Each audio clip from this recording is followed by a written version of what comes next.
les exceptions. Donc vous en avez un exemple ici. Alors j'ai une map dont les clés sont des entiers et les valeurs sont des doubles. Je mets dedans 1 en entier, 1 en double, 2 et 2, 3 et 3, pareil. Et puis je fais un try, donc w égale m@42, donc je cherche à obtenir la valeur de la map qui est indexée à l'indice 42, donc elle n'existe pas. Alors si ça marche, normalement il se passe des trucs avec, je fais des calculs, j'en sais rien, peu importe.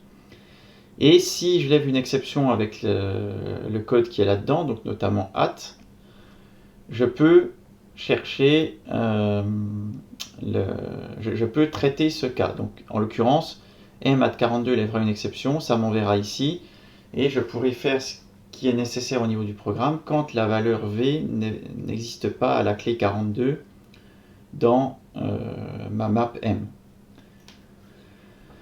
Donc si je fais par contre ça ici, w2 égale m de 42, mon problème c'est que si j'ai besoin de m'assurer que la valeur à l'indice 42 existe avant de la récupérer, ça ne marchera pas puisque par défaut, quand on utilise l'opérateur crochet dans la map, si la clé n'existe pas, il crée automatiquement une valeur par défaut, donc pour le double c'est 0, en créant l'élément. Donc c'est peut-être pas forcément ce qu'on attendait du programme.